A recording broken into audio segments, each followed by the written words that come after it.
ನಮಸ್ಕಾರ ಮತ್ತು ಆಗಮನ ಮಾಧ್ಯಮಕ್ಕೆ ಸುಸ್ವಾಗತ. ಇಂದಿನ ವಿಶೇಷ ಕಾರ್ಯಕ್ರಮಕ್ಕಾಗಿ ನಮ್ಮೊಂದಿಗೆ ಸೇರಿಕೊಳ್ಳಿ.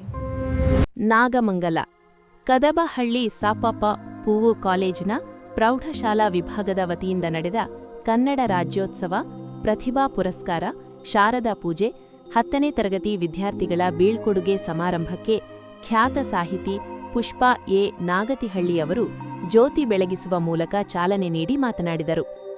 ವರದಿ BH ರವಿ, ಬೆಟ್ಟದ ಮಲ್ಲೇನಹಳ್ಳಿ. ಆಮೇಲೆ ಮೊದಲು ಕೂಡ ಬರೀತಾ ಇದ್ದೆ, ಆದರೆ ತೋರಿಸೋದಕ್ಕೆ ನಾಚಿಕೆ ಪಟ್ಕೊಂಡು ಯಾರಿಗೂ ತೋರಿಸ್ತಾ ಇರಲಿಲ್ಲ. ಬೀರುನಲ್ಲಿ ಮುಚ್ಚಿಡ್ತಾ ಇದ್ವಿ, ಅರ್ಧಾಗ್ತಾ ಇದ್ವಿ. ಹೆಣ್ಣು ಮಕ್ಕಳಿಗೆ ಅಷ್ಟೊಂದು ಸ್ವಾತಂತ್ರ್ಯ ಇರಲಿಲ್ಲ ಅವಾಗ. ಆಮೇಲೆ ನಾನು ಲಂಡನಲ್ಲಿ ಒಬ್ಬಳೇ ಕೂತ್ಕೊಂಡು ಬಂದೆ. ಬಾಲ್ಯ ಕಥನವನ್ನು ಅದನ್ನು ತಂದು ನನ್ನ ತಮ್ಮನಿಗೆ ತೋರಿಸಿದೆ. ನೋಡು, ಈ ರೀತಿ ನಾನೊಂದು ಬಾಲ್ಯ ಕಥನ ಬರೆದಿದ್ದೀನಿ ಅಂತ. ಅವರು ಇದು ತುಂಬ ಪ್ರಕಟಪಡಿಸೋಕ್ಕೆ ತುಂಬ ಅರ್ಹವಾಗಿದೆ ಅಂತ ಹೇಳಿ ಅವರದೇ ಅಭಿವ್ಯಕ್ತಿ ಪ್ರಕಾಶನದಲ್ಲಿ ಪ್ರಕಟಿಸಿದರು. ಅದಕ್ಕೆ ಸಾಹಿತ್ಯ ಪರಿಷತ್ತಿಂದ ಪ್ರಶಸ್ತಿ ಕೂಡ ಬಂತು ಆ ಪುಸ್ತಕಕ್ಕೆ. ಅದೇ ರೀತಿ ಆನಂತರ ನನಗೆ ಆತ್ಮವಿಶ್ವಾಸ ಮೂಡಿತು. ನಾನು ಬರೀಬಹುದು, ನನಗೂ ನನ್ನ ಬರಹಕ್ಕೂ ಒಂದು ಅರ್ಹತೆ ಇದೆ, ಬರೀಬಹುದು ಅಂತ ನನಗೆ ಒಂದು ಆತ್ಮವಿಶ್ವಾಸ ಮೂಡಿ ಬರಿತಾ ಹೋದೆ. ಆ ನಂತರ ಪೂರ್ವಿಕರು ಅಂತ ಬರೆದೆ. ಆಮೇಲೆ ಕಾದಿರುಗಳು ಅಂತ, ಅನುಗತ, ದರೆಯಂಚಿನ ಮರ, ಅನೇಕ ಪುಸ್ತಕಗಳು, ಅಂದರೆ 10 ಪುಸ್ತಕಗಳನ್ನು ಬರೆದೆ. ಕವನ ಸಂಕಲನಗಳು 7, ಪ್ರವಾಸ ಕಥನ, ಬಾಲ್ಯ ಕಥನ, ಮತ್ತು ಬಾಲ್ಯ ಕಥನ, ಹಳ್ಳಿಯ ಕಥನಗಳನ್ನು ಬರೆದೆ. ಅದು ಹೇಗೆ ಅಂದರೆ ನಮ್ಮ ಅನುಭವ, ಯಾರೂ ಬುದ್ಧಿವಂತರಲ್ಲ, ಅನುಭವಗಳು ನಮಗೆ ಪಾಠವನ್ನು ಕಲಿಸ್ತವೆ. ನಮ್ಮ ಗ್ರಾಮ ಜೀವನ, ಈ ನನ್ನ ಎಲ್ಲ ಪುಸ್ತಕದಲ್ಲೂ ನಮ್ಮ ಕದಬಹಳ್ಳಿ ಶಾಲೆ ಇದೆ, ನಮ್ಮ ಕದಬಹಳ್ಳಿ ಮಣ್ಣಿದೆ, ನಮ್ಮ ನಾಗತಿಹಳ್ಳಿ ಮಣ್ಣಿದೆ. ಅನುಭವದಲ್ಲಿ ಈ ನಮ್ಮ ಮಣ್ಣು ಆಸುವಕ್ಕಾಗಿದೆ. ನನ್ನ ಮೊದಲನೇ ಪುಸ್ತಕದಲ್ಲಂತೂ ತುಂಬ ನಮ್ಮ ಶಾಲೆ, ನಮ್ಮ ಹಳ್ಳಿಯ ಜೀವನ ತುಂಬ ಅದರ ಬಗ್ಗೆನೇ ಬರ್ಕೊಂಡು ಹೋಗಿದ್ದೀನಿ. ಅದಕ್ಕೆ ಮೊದಲನೇ ಪ್ರಶಸ್ತಿ ಬಂದದ್ದು.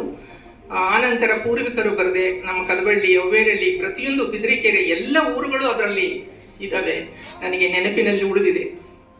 ಅದೆಲ್ಲ ಉಳಿದು ಅದನ್ನು ಬರಿತಾ ಹೋದೆ. ಅದು ಪುಸ್ತಕಗಳಾದವು. ಹಾಗಾಗಿ ನಾನು ಕತೆ ಬರೆಯೋದ್ರಲ್ಲಿ ಆಸಕ್ತಿ ಮೂಡಿದ್ದು ಈ ರೀತಿ. ಯಾಕೆಂದರೆ ಯಾರೂ ಬುದ್ಧಿವಂತರಲ್ಲ, ಯಾರೂ ಓದಿದವರೆಲ್ಲ. ಓದು ಅನ್ನೋದು ಒಂದು ಯಾರಿಗೂ ವಯಸ್ಸಿನ ಮೂಲಕ ಬರೋದಲ್ಲ, ಮತ್ತು ಬರವಣಿಗೆ ಕೂಡ ಪದವಿಯ ಮೂಲಕ ಬರೋದಲ್ಲ, ಅದು ಅನುಭವಗಳ ಪಾಠ.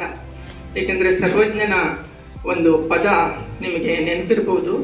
ಸರ್ವಜ್ಞನೆಂಬುವನು ಗರ್ವದಿಂದಾದವನೇ, ಸರ್ವರೊಳ ಒಂದೊಂದು ಪದದಲಿದು ವಿದ್ಯೆಯ ಪರ್ವತವೇ ಆದ ಸರ್ವಜ್ಞ ಅಂತ. ಈ ಅನುಭವದಿಂದಲೇ ಎಲ್ಲವನ್ನು ನಾವು ಮುಂದೆ ಹೋಗ್ಬೋದು ಅನ್ನೋದಕ್ಕೆ ನಾನು ಹಳ್ಳಿಯ ಜೀವನದ ಅನುಭವಗಳನ್ನು ಪಡ್ಕೊಂಡೆ. ಈಗ ಒಂದು ಚೌಳೆ ಮಣ್ಣು ಅಂತ ಒಂದು ಪುಸ್ತಕಕ್ಕೆ ನಾನು ಹೆಸರನ್ನು ಇಟ್ಟಿದ್ದೀನಿ. ಅದು ಕೂಡ ನನ್ನ ಚಿಕ್ಕ ಬಾಲ್ಯದಲ್ಲಿ, ನಿಮಗೆ ಗೊತ್ತಿಲ್ಲ, ಸೋಪುಗಳಿಲ್ಲ ನಮಗೆ. ನಮ್ಮ ತಂದೆ ಅರ್ಧ ಬಾರು ಒಂದು ಸೋಪು ಅಂತ ತರ್ತಿದ್ರು. ಆಗಿನ ಕಾಲದಲ್ಲಿ ಈ ನಂದಿ ಬಾರು ಮತ್ತು ಮೈಸೂರು ಬಾರು ಅಂತ 2 ಸೋಪು ಬರ್ತಾ ಇತ್ತು. ಅದರಲ್ಲಿ ಅರ್ಧ ಬಾರು ಸೋಪ್ ಕೊಟ್ಟರೆ 2 ಗೀರು ಸೋಪನ್ನು ಕಟ್ ಮಾಡಿ ಕೊಡ್ತಾ ಇದ್ರು. ಅದನ್ನು ಮೇಸ್ಟ್ರುಗಳೆಲ್ಲ ಬಿಳಿ ಬಟ್ಟೆ ಹಾಕೋತಿದ್ರಲ್ಲ, ಅವ್ರಿಗೆ ಹಚ್ಬೇಕಾಗಿತ್ತು ಆ ಸೋಪನ ಬಟ್ಟೆಗೆ. ಅದು 1-2-3 ಬಟ್ಟೆಗೆ ಹಚ್ಬಿಟ್ರೆ ಉಂಡೆ ಆಗೋಗ್ತಿತ್ತು. ಇನ್ನು ಹೆಣ್ಣು ಮಕ್ಕಳ ಬಟ್ಟೆಗೆಲ್ಲ ಚೌಳು ಮಣ್ಣು ಅಂತ, ಆ ಚೌಳು ಮಣ್ಣನ್ನು ಉದುರಿಸಿ ನೆನೆಸಿ ಕೆರೆಗಳಲ್ಲಿ ಎತ್ತಿ ಹೋಗೋದು, ಅದನ್ನು ಜಾಲಿಸಿ ತರಬೇಕಾಗಿತ್ತು. ಅದು ಬಟ್ಟೆ ಕೊಳೆ ಹೋಗ್ತಾ ಇತ್ತು. ಆದರೆ ವಿಧಿ ಇರಲಿಲ್ಲ, ಆಗಿನ ಕಾಲದ ಸಮಸ್ಯೆ ಹಂಗಿತ್ತು. ಮಣ್ಣು ಅನ್ನೋದು ಹೇಗೆ ಅಂದರೆ, ನಮಗೆ ಮಣ್ಣಿಗೂ ನಮಗೂ ನಿಕಟವಾದ ಸಂಬಂಧ. ಮಣ್ಣಿನಲ್ಲಿ ಬೆಳೆಯನ್ನು ಬೆಳಿತೀವಿ, ಮಣ್ಣಿನಲ್ಲಿ ಜಲವನ್ನು ತೆಗಿತೀವಿ, ಮಣ್ಣಿನಲ್ಲಿ ಖನಿಜ ಸಂಪತ್ತು, ಉದ್ಯೋಗ ಮಾಡಲಿಕ್ಕೆ ಎಲ್ಲರೂ ಇಟ್ಟಿಗೆ, ಮಣ್ಣು, ಯಾವುದನ್ನು ತಗೊಳ್ಳಿ, ಜಲ್ಲಿ ಯಾವುದು ತಗೊಂಡ್ರು ಮಣ್ಣು. ಮತ್ತೆ ನಾವು ಮಣ್ಣಿನ ಮೇಲೆ ಮನೆ ಕಟ್ತೀವಿ, ನಂತರ ಸತ್ತ ನಂತರ ಕೂಡ ಮಣ್ಣಿಗೆ ಹೋಗ್ತೀವಿ. ಆದರೆ ಈ ಚೌಳು ಮಣ್ಣು ಅನ್ನೋದು ಭೂಮಿಗೆ ತಕ್ಕ ಆಚೆಗೆ ಸಿಗುತ್ತೆ. ಆ ಮಣ್ಣು ಬೇಕಾಗಿಲ್ಲ ಅದಕ್ಕೆ, ಅದು ಉಪ್ಪು ಮಣ್ಣು, ಅದರಲ್ಲಿ ಸತ್ವ ಇರಲ್ಲ.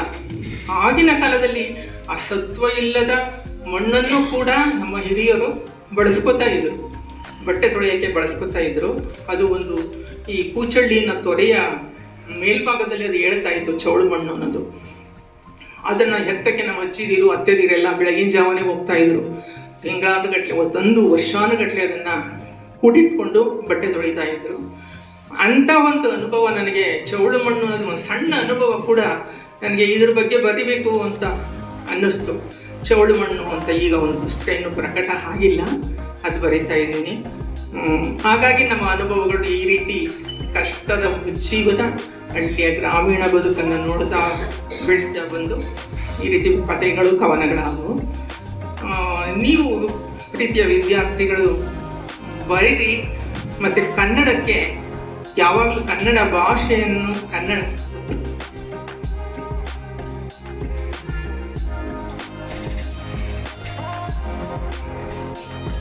ಕನ್ನಡ ಭಾಷೆ ಅನ್ನೋದು ತಾಯಿ ಇದ್ದ ಹಾಗೆ. ನಾವು ಕನ್ನಡವನ್ನು ಅಲ್ಲಗಳಿದ್ರೆ ಬೇರೆಯವರು ಅಲ್ಲಗಳೆಯೋದ್ರಲ್ಲಿ ಯಾವುದೇ ಇದಿಲ್ಲ. ನಾವು ಅದನ್ನು ಬೆಳೆಸ್ಕೊಂಡು ಹೋಗಬೇಕು. ಕನ್ನಡವನ್ನು ಬರೀರಿ, ಕನ್ನಡವನ್ನು ಓದಿ, ಎಲ್ಲ ಭಾಷೆಗಳ ಜೊತೆಗೆ ಕನ್ನಡಕ್ಕೆ ಆದ್ಯತೆ ಕೊಡಿ. ಯಾಕೆಂದರೆ ನಮ್ಮ ತಾಯಿಯನ್ನು ನಾವು ಅಲ್ಲಗಳಿಬಾರದು.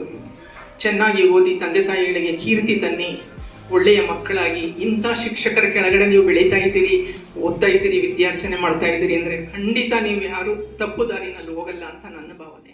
ವಿಡಿಯೋನ ಲೈಕ್ ಮಾಡಿ, ಚಾನಲ್ನ ಸಬ್ಸ್ಕ್ರೈಬ್ ಮಾಡಿ, ಬೆಲ್ ಬಟನ್ನ ಒತ್ತಿ. ಫೇಸ್ಬುಕ್ಕು, ಇನ್ಸ್ಟಾಗ್ರಾಮು, ಟ್ವಿಟ್ಟರ್ನಲ್ಲಿ ಫಾಲೋ ಮಾಡಿ, ಶೇರ್ ಮಾಡಿ, ಕಮೆಂಟ್ ಮಾಡಿ. ಧನ್ಯವಾದಗಳು.